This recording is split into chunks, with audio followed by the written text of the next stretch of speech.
Today's episode of the GoldCast is sponsored by the heist that the 49ers pulled on the New England Patriots. You know, when we made this trade, we gave them our first second-round draft pick, and with the belief from the Patriots that it would be pretty high, arguably the second or first pick of the second round of the draft. But what they didn't count on was the fact that we got Jimmy G. And now we're about to rattle off, maybe go 6-10, thus ruining the wonderful position of that pick. That was the heist, and this today's episode is sponsored by that beautiful heist. Now, Raymond, before we get started, why don't you tell them where they can find us? You can follow us and like us on Facebook.com/TheGoldCast. You can also follow us on Twitter @TheGoldCast_. You can also follow us on Instagram @TheGoldCast, and you can also subscribe to us via iTunes, YouTube, and Stitcher, all under the same moniker of The GoldCast. Like, comment, and subscribe, and leave comments because we love it. We love to hear from you. We've been getting a lot of feedback lately, and it's great to converse with the community on the YouTube platform. So thanks for all the support, and that's where you can find us. Yeah, the YouTube platform is blowing up. Oh, my God. We're at 345 right now in subs. The last episode had 6 million views. It's the most watched video of all time. We're viral. 6,000 views. The last one, Jimmy Garoppolo. The GoldCast always, the GoldCast YouTube channel is super hot. I got to look at the iTunes numbers, but the iTunes numbers are in the thousands. It's pretty high. We're past 2K on that, so that's pretty crazy. GoldCast Nation is spreading like wildfire. I'd have to look at the numbers for these last couple episodes, but arguably we're hovering somewhere around 8,000 to 10,000 views if you combine everything for the last GoldCast episode. That's insane. We really appreciate it. The comments are incredible. You guys are awesome. We are going to do a preview episode. We have a special guest on today. Here we go. Preview episode of the final game of the season, 49ers at Rams, SF versus LA, final battle. But first, the intro. Let's get busy. San Francisco, are you ready? Are you ready? This is the GoldCast.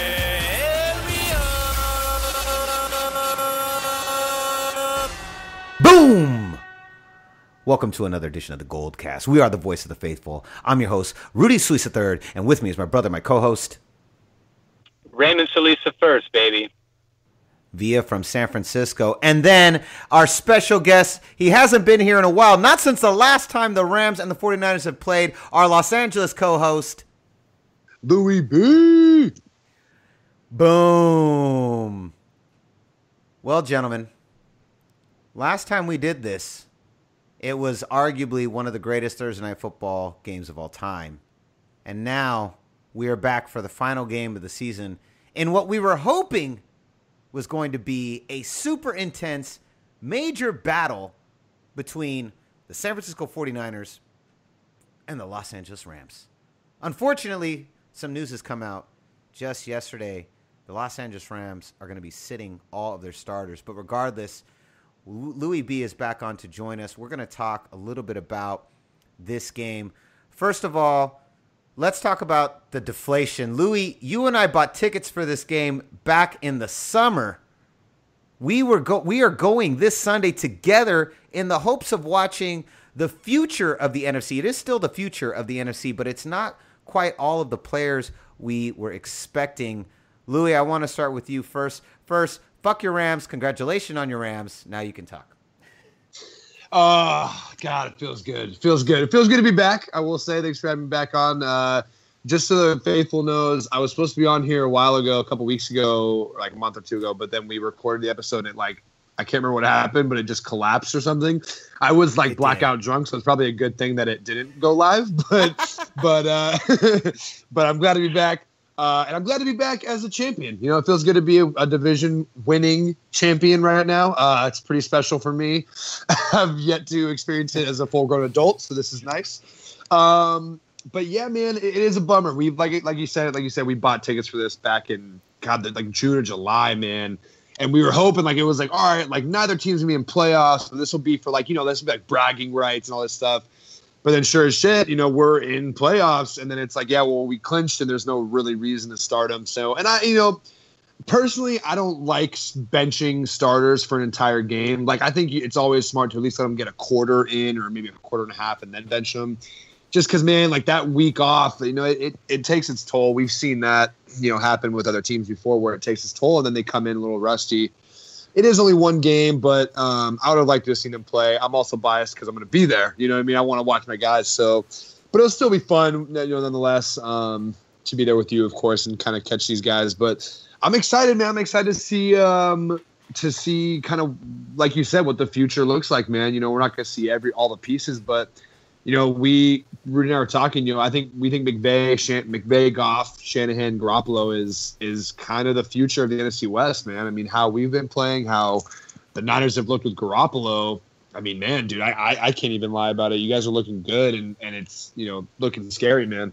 I was nervous last week before we won, because last week, if we didn't win, the division would still be up in the air. And I was like, man, that week 17 game's a trap game, dude. I was so scared. I was nervous. So we got the win last week. Because, all right, thank God it doesn't come down to the Niners, because I don't trust you guys, man. I thought you guys would have knocked us down.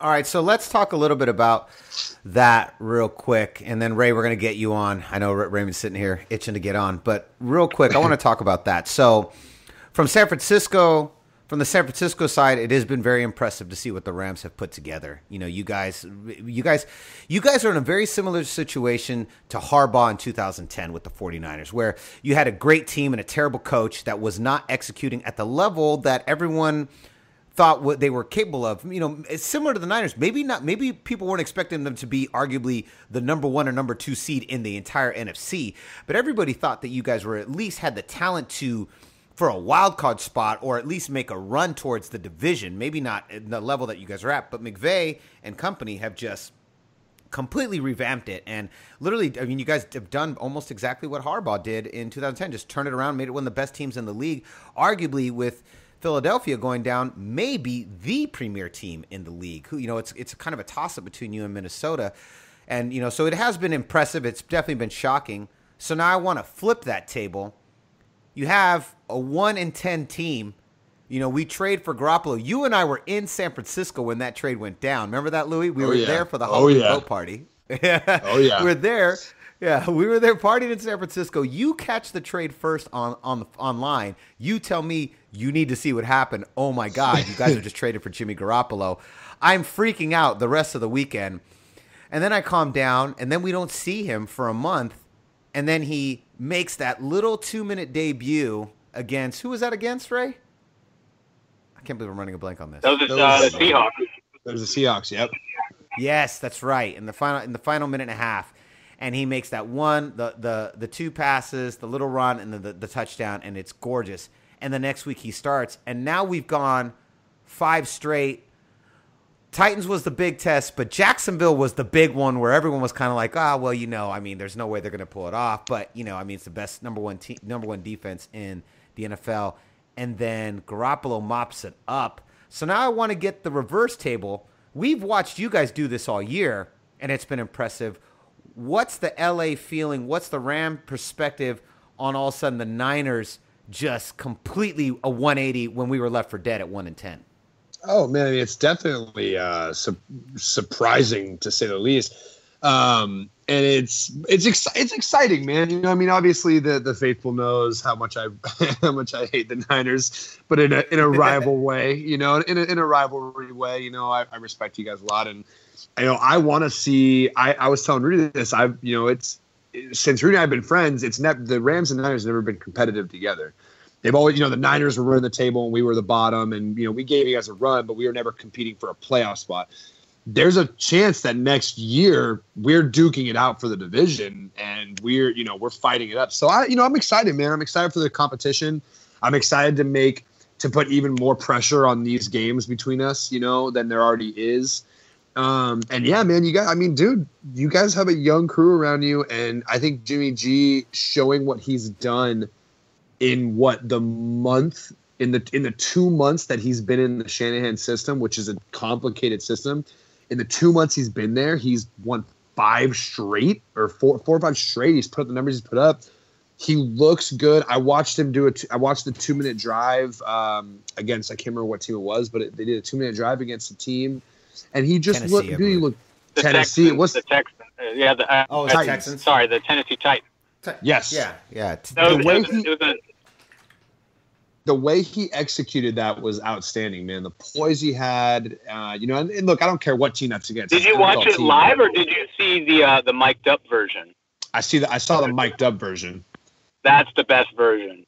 That's what was so impressive. Yeah, watching that and going, wow, man, like, look at how cool he is on the sideline. Look at how calm he is when he goes in the huddle. Look at him making the calls. Just cool, man. Cool and calm and poised. And that is, that's all you're looking for. You know what I mean? At the end of the day, that's all you can look for in a quarterback, especially in a quarterback that's been in the system for 2 months. Like, now you add a whole offseason in, and they're going to acquire people. You guys have really good cap space. Like, yeah, no doubt, dude. Literally, I'm, and again, call it rose-colored glasses or whatever, but I don't see how it wouldn't be the Rams and Niners next year duking it out for the division, man. Like, Arizona's done. Seattle obviously will get healthy again, but I mean, dude, they're on the back end of their run right now. Cam Chancellor, Richard Sherman are all nearing 30. Earl Thomas is in his later 20s. But I mean, these guys people are going to be. Yeah, apparently Earl Thomas is now making pitches to Jason Garrett in Dallas. Yeah, to be a Cowboy. So it's like, dude, who knows? Who knows what's going to happen with that team, man? The running game blows. The offensive line isn't good. You can only count on Russell Wilson so much. And so it's like, yeah, man, I don't see how it wouldn't be us too. And I think that it'd be so cool to see, McVay and Shanahan, 2 really young coaches, good offensive minds with good young teams duking it out, man, for the foreseeable future. So yeah, it's exciting, man. It honestly is exciting to watch. Yeah, can we all rejoice as NFC West, even as rivals, but can we all rejoice in the demise of the Seahawks? How beautiful is this?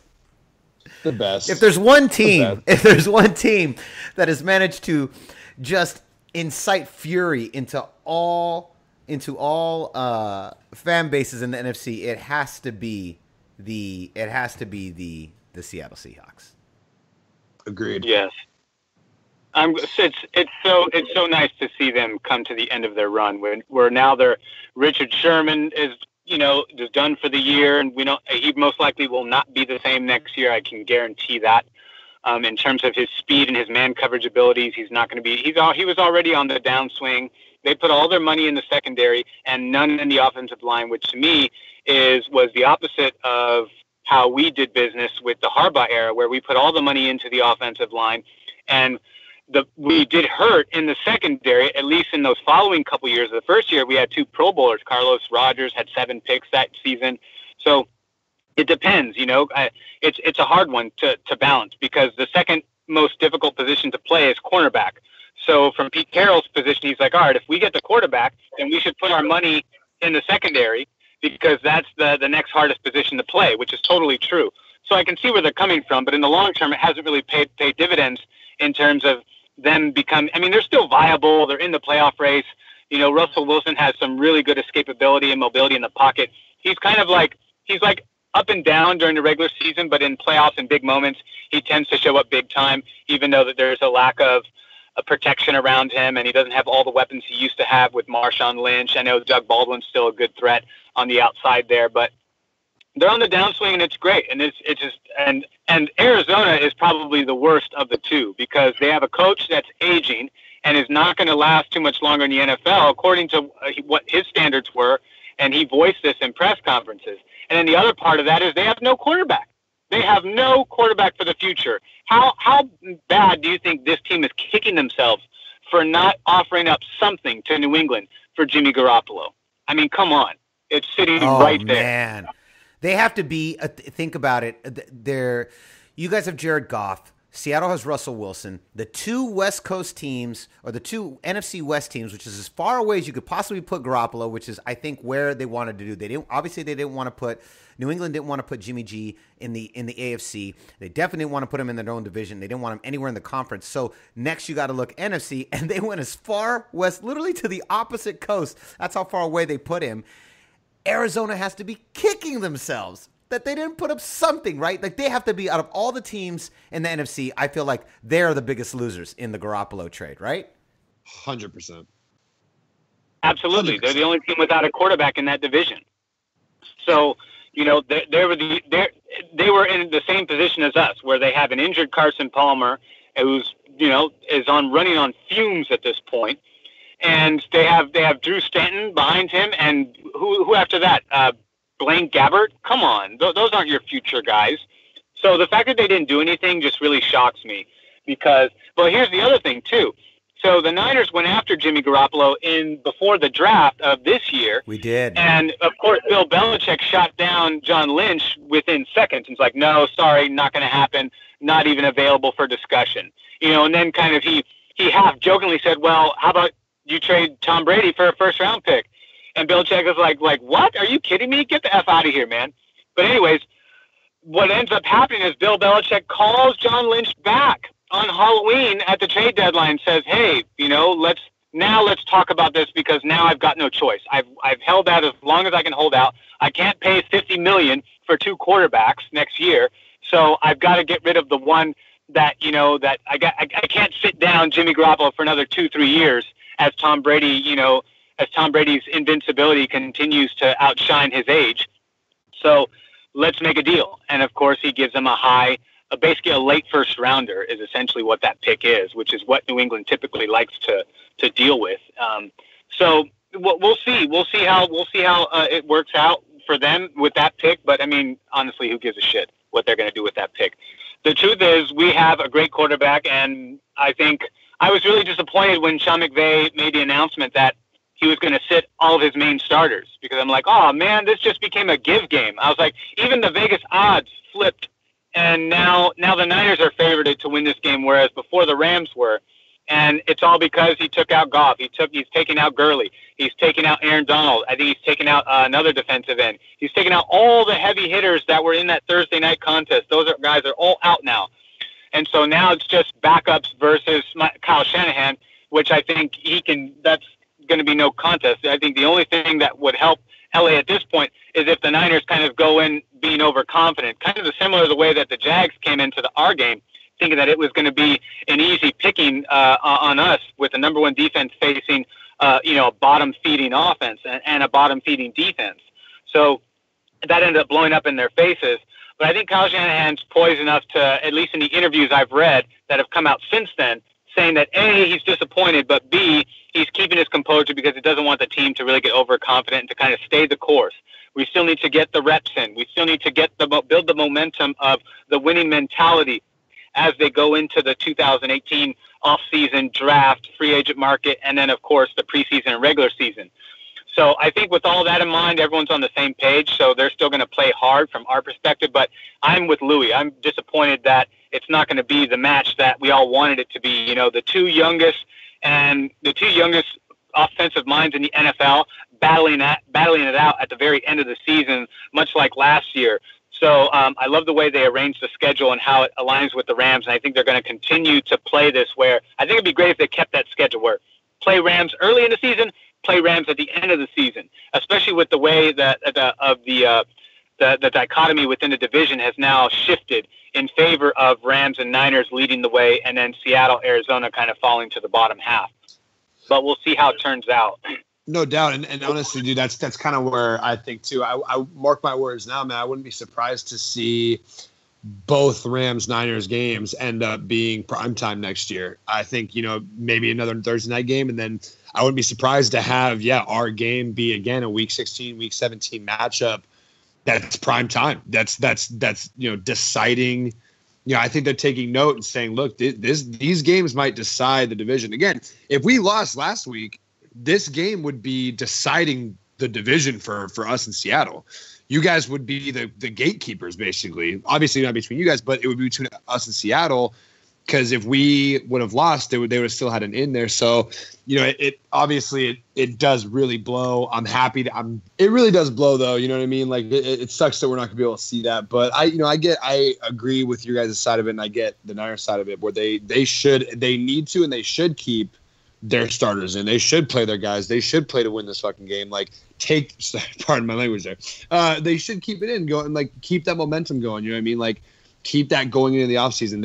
It's crucial, man. If you end on a high note at the end of the season, you win 5-6 straight to end the year. It's like, dude, like then go to the offseason. If you keep a lot of the same guys, that camaraderie is still there, and they're going, man, you're like, what we did last year, we can do that again. Like it's it's a mindset, it's momentum. So no, I think they should, but I also think they will keep all their stars. I think Jimmy G will play. Obviously I don't know how we'll fare. I'm not expecting a win. I'm not that I need one. You know what I mean? It's okay, but it'll still hurt. I think if we do lose, it'll still hurt me, especially being there with Rudy. That'll definitely be painful, but I'll be drinking the blues away. Okay, so let's talk a little bit about the strategy behind Los Angeles wanting to do this. Now, we've talked a little bit about this already. I think LA wants to lose. And I think the reason they want to lose is because if they drop to the 4th seed, then they have to go through Philadelphia, a Carson Wentz-less Philadelphia, versus if they stay the 3rd seed, they got to go up through Minnesota. I mean, do you think that's in play? I really think that's in play. They host. They host, right? Correct. We're talking about round 2 for the divisional round. So if we were to win, this is why I don't know if it's. I don't think this is the full reasoning behind it, because I think part of the reasoning is it's like, hey, we won the division. Whether we win or lose, it makes no difference to us. We're still going to be at home for playoffs next week. There's really no need to, and I understand where it's coming from. Like, look, man, if we went to playoffs, we didn't have Goff or Gurley. If, God forbid, one of them went down, I mean, we're done. There's nowhere we're going to go make it past. But I would like to believe that did factor in, because if we win next week, if we beat, whether we play Carolina or New Orleans or Atlanta, we're going to play one of those 3 teams, most likely, unless some sort of collapse happens and Seattle sneaks in. But which I would be totally down to play Seattle again. I think we'd crush their asses again in LA. But whoever we play, one of those teams, if we can win that game next week, then if we're the number 3 seed, then we go to Minnesota, which there's no way we win on the road against Minnesota. We already got creamed by them. If we're the number 4 seed, like Rudy was saying, we go to Philadelphia in the 2nd round, which I would love to do, man. Nick Foles versus Aaron Donald is not going to work out for Philadelphia. So I would love to go to Philly in the 2nd round, because then worst case, we go to play the Vikings in the NFC Championship, which is going to be a very tough game, obviously. But, look, man, Case Keenum, I told him earlier, Case Keenum has as many playoff starts as Jared Goff does. People got to keep that in mind. They've never been to playoffs before, either guys. Minnesota's a great team. They have amazing defense, but he's never been. We don't know what a Case Keenum playoff game looks like, nor a Jared Goff playoff game. So I think it's going to be. What are your thoughts on Goff? I mean, Goff is playing at a top 10, top 5 level. In certain statistics, he's in top 5, others top 10, but he's had a really good season. I wouldn't be surprised if he made the Pro Bowl. I don't know if he's already been voted in. If not, he probably should be in there. I know he's 5th in the NFL in touchdown reception or touchdown passes. But I mean, what are your thoughts on Jared Goff from your perspective? Because I haven't really watched a lot of him, because I obviously don't follow LA. But the point is, you have a closer perspective than any of us do. And I'm curious, like, is his play like? Do you see similar, like high potential? Like, do you see high potential in him, similar to the way that we view Jimmy Garoppolo, or does he have a long way to go, and it's more of a product of the cast that's around him and the coach that's behind him in Sean McVay? I think it's a lot of both. I mean, like I said, I've watched, like you said, man, I've watched every game this year very closely, and I also watched every game last year, even when we were losing. And I said I was one of the few Jared Goff truthers this offseason, man. I'm sure in the podcast you can listen back to and hear me at one point saying, give this guy some time, man. Like, he's in a Jeff Fisher offense. He has no offensive line. His best receiver is Kenny Britt, who the Browns dropped. That's how bad Kenny Britt is. The Browns dropped him. Let's not forget that, please. So I will say that was our best receiver last year. So he didn't have a cast. So I think it's a bit of both. I think he's a very good young quarterback. I think he has a lot of potential. I don't think he's hit his ceiling. I think his ceiling isn't, I don't think he has a Peyton Manning ceiling where he's going to put up 4,540 touchdowns. But I think we're seeing him close to his ceiling in a sense. I think around 3,800 yards, 30 touchdowns, or whatever. But what I like most about Jared Goff, man, is his poise in the pocket and his toughness. I watched this kid this year and last year get absolutely rocked, dude, especially last year because there was no blocking. Just get pummeled, man, and he just gets back up, man. He's always getting back up. He's not a big dude. He's like 6'2", maybe 220, 215. He's not a big guy. Yeah, him and Jimmy are pretty small compared to like the Ben Roethlisbergers and the Carson Wentz's out there. Exactly, man. The guys that are more built for those hits. And he's just a tough kid, man. He's mentally tough. He's physically tough, clearly, man. He's getting rocked. He just gets back up. And his poise in the pocket, just like it was last year, it's good, man. He has very good pocket presence for being 22, man. Like, he's a young kid, but he just has good pocket presence, man. He's able to stand in there. He's able to know when the rush is coming. He's able to get out of there when he needs to. He waits to throw the ball at the right time. He's not afraid to put the ball downfield, as we've seen this season. A lot of people will say that, he's a system guy in this McVay system, which I agree with. Don't get me wrong. That has clearly been the huge deciding factor. But, man, I mean, you watch him. He's doing play actions, and he's just dropping that ball 50, 60 yards downfield without a care. He's not afraid to put it downfield. He's not afraid to check down. I really like him, man. I think like I said, I felt the same way I did after last season. Obviously, this year with way more hope because he's proven he can do it. But I was like, just give him a year, man. Give this kid another year in an actual system with an O-line and weapons. Like, we went out and got all these weapons around him, and I think that's been a huge factor. So, yeah, I'm in the same boat as you guys, man. I have a lot of hope for him in the future. I think he can really be he can keep this up, honestly, in my opinion. Well, I think he's got a good coach. Sean McVay was my number 2 choice if we weren't going to land Kyle Shanahan. Yeah, I remember because that. I knew his lineage obviously comes from a terrific bloodline. He comes from NFL royalty, so that has some bearing just in terms of like, okay, we know where you come from. We just hope that you have some of that winning gene in you.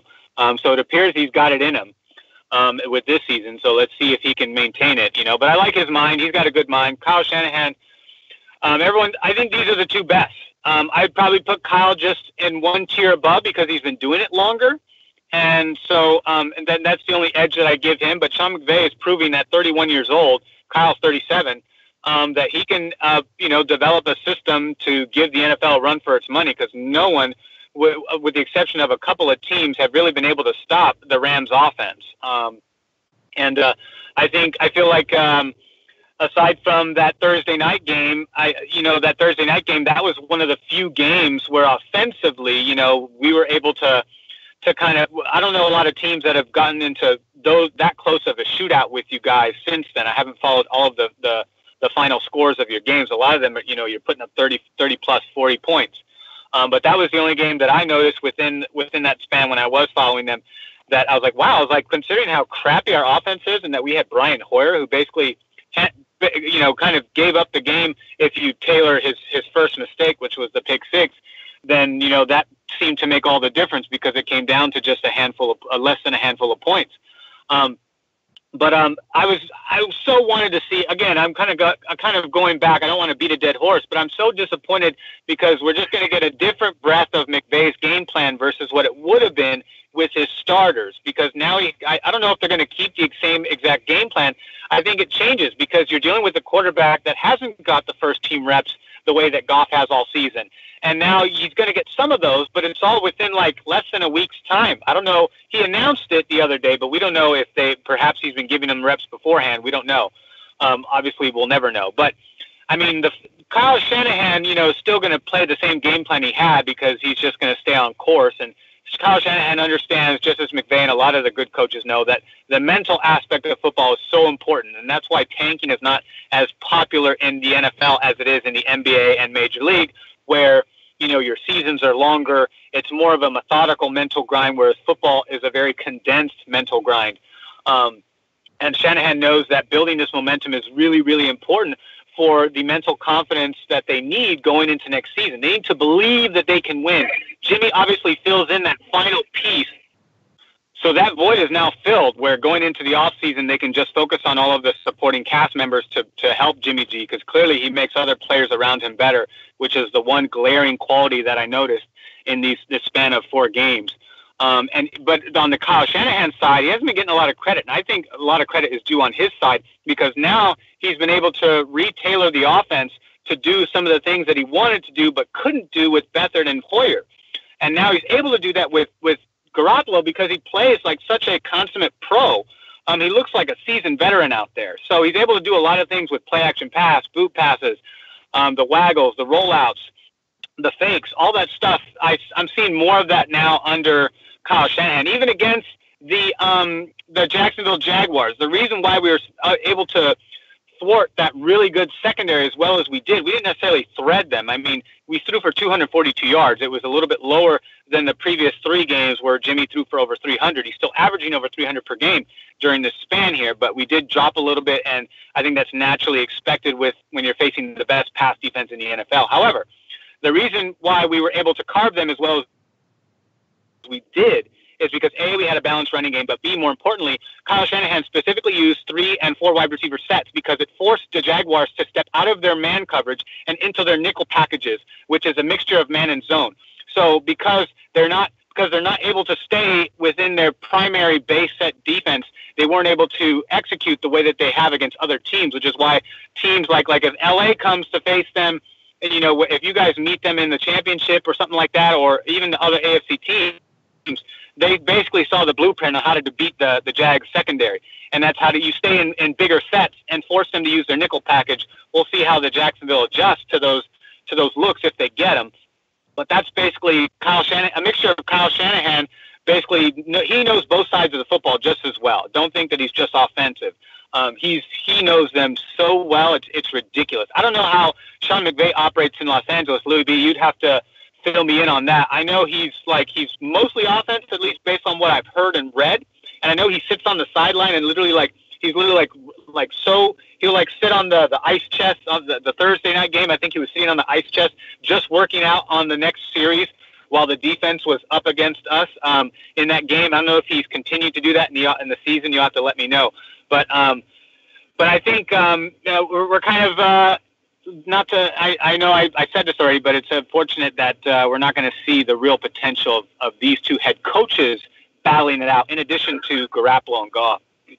I would have loved that. To answer your question too, yeah, he basically started up. Yeah, he's gotten a little bit less blatant about it, McVay, but he still pretty much does that. And honestly, it makes sense. That's why his first move as head coach was to go get Wade Phillips. I think he thought about that. I think he thought that through. I think he said, look, offense is my shit. That's what I'm going to tailor. And so I need to go find someone that I can trust to just say, hey, here's the defense. Just make it happen. And I think that's what he did when he went out and got Wade Phillips. He was like, look, man, we have a talented defense. I'm going to go get a coach that I can trust to just say, hey, take care of the D, do your thing. I'm going to work on my stuff. And I love it, man. I know that it kind of mixed reviews. I was like, dude, I love it, man.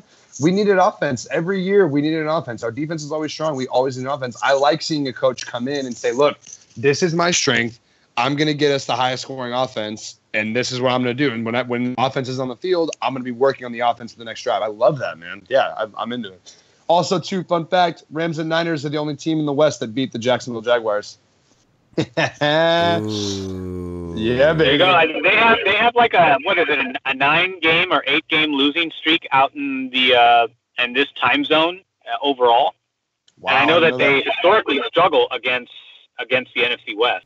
Yeah, so here's the thing. So here's my in defense of the Rams. If I was a Rams fan, I would want to bench the main guys too, for a couple reasons. Here's why. Number one, the possible getting the 4th seed and going through Philly, right? And saving Minnesota, kind of putting them off as long as possible, right? Not having to go back in there and face that insane defense again. waiting till the NFC Championship. That's number one. Number two, here's the other perspective. The Rams have nothing to fight for. You got San Francisco coming in hot, coming in super hot. San Francisco's going to come in and treat this like it's a playoff game. Why risk injury to your star players against a team when there's nothing to fight for, nothing to win for, against a team that is coming in to try and punch you in the mouth? You know what I mean? Like, that's what they're coming in to do. It's like, well, listen, they're coming in hot. We don't need to win this game. In fact, for the standings, it might even be better for us if we lose this game. Why risk it? Why risk injury? Why put our guys through an unnecessary Week 16 conference? I know it's 17, but, you know, like the final game of the year, why put them through that level of a contest when there's nothing for us to fight for? And, in fact, we just stand to lose something if we get injured, you know, or even, 100%. You know, I think this is going a little too deep, but like, you know, or what if we put all our starters in and they lose to the 49ers? What does that say about us? You know what I mean? Like what does the psyche of that do? I think that's a bridge too far. I don't think in their minds they would ever think that you guys would lose. I have no doubt that McVay believes in his mind, if all his starters were in, that you guys would beat us. I totally believe that's what he believes in, and he should. But I think those two things, it's like you got a team coming in with a chip on the shoulder and everything that they're trying to prove. You have no reason for the Rams to get into that kind of a squabble with them. Best to just pull the starters, avoid injury, possibly get the 4th seed so that you have to go through Philly, which is a quote-unquote easier route than having to go through Minnesota, possibly. It just makes sense from the Los Angeles perspective. It's like, whoa. There's just no reason for you guys to get into a duke-out battle with us because we're going in there to duke it out. You know what I mean? The Niners are going in there to try and make a statement, and you guys have there's nothing to gain from trying to get into a squabble with the Niners right now. 100%. I couldn't agree more. I think that's pretty much what it is. I think the speculative theory is fun just to kind of contemplate and speculate, but I think it's more of just preserving because the playoffs are way more important. You got to keep playing, whereas if we get injured in this last game, we have the offseason to rest. We don't have to prepare for another game and then be out one of our stars. So there's way more that LA's risking than we are. So it makes sense to rest your big guys. You know, you don't want to look what happened to Carson Wentz. You know, he plays hard and plays rough, and it was a game that meant something. Wasn't the end-all, be-all, but ended up costing them their quarterback, and now they look like the more favorable team that other teams want to play in the playoffs because they're not at 100%. They're missing the best piece that they got. And so good job with McVay taking the more conservative route. Yep, for sure. And with that, well, either way, Lewie B and I are going to go to the game. It should be a lot of fun. It'll be not quite the sneak preview we wanted, but a sneak preview nonetheless. Before we leave, Raymond, why don't you let them know where can they find you? You can find me on Twitter at Ray Solis. You can also follow me on Instagram at Ray Solis1. Boom. Lewie, where can they find you? You can find me at actually Lewie B on Twitter and Instagram. Boom. And you can find me on Instagram at Rudy Solis 3 and Twitter at Rudy Solis 3RD. So concludes another edition of the GoldCast. We are the voice of the faithful. I'm your host, Rudy Solis III, and with me is my brother, my co-host, Raymond Solis I, baby. And our Los Angeles co-host, Lewie B. Lewie. Boom. We'll see you next time. Same GoldCast time, same GoldCast channel. This is the GoldCast.